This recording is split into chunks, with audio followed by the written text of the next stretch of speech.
আমার ছেলে দুধ পুলিগুলি খেয়ে এত নাকি তার কাছে ভালো লেগেছে, তার বন্ধুদেরকেও বানিয়ে খাওয়াতে বলছে। তো আমার সময় হয়নি, কিন্তু সে অনেক প্রশংসা করেছে, সেটা আমার থেকে ভালো লেগেছে। তো আমি চালের গুঁড়া সিদ্ধ করে রুটি যেরকম বানাই সেরকম সিদ্ধ করে নারকেল পুর দিয়ে এই দুধ পুলিগুলি বানিয়ে নিয়েছি। সেই ভিডিওটা আমার 2 হাতে করতে হয়, কেউ করার ছিল না বিধায় দেখানো হয়নি।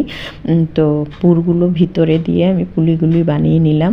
তো এখানে আমি একটা যেটা মানে ভাপা পিঠা বানাই ওরকম একটা পাতিল দিয়ে সেটার উপরে পিঠাগুলো দিয়ে দিলাম, নিচে একটা কাপড় দিয়ে দিলাম, উপরে কাপড় দিয়ে পিঠাগুলো আমি এখন ঢেকে দিব। আর তখন পিঠাগুলো হয়ে যাবে। আর এই কাইটা কিন্তু ছিল সিদ্ধ করা, তারপরও আমি এটা ভাপা করে নিয়েছি। আর পিঠাগুলো ভাপ করা হয়ে গেছে, এই যে দেখতে পাচ্ছেন নামিয়ে নিচ্ছি। যেহেতু ধোঁয়ায় একটু কম দেখা যাচ্ছে, এই যে দেখতে পাচ্ছেন নামিয়ে নিলাম পিঠাগুলো।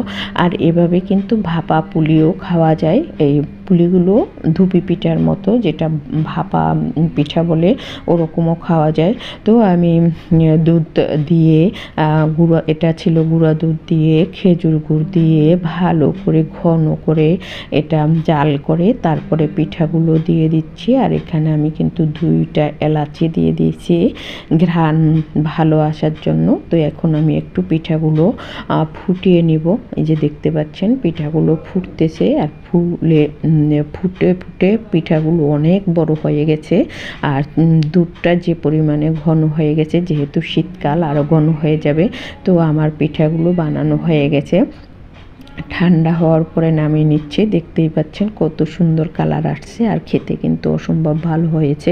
চাইলে আপনারা এভাবে সংক্ষেপে ঘরে দুধ পুলি বানিয়ে নিতে পারেন। তো আমি এখানে কি বানালাম, ছেঁকা পুলি, দুধ পুলি, আর ছিল চিতই পিঠা।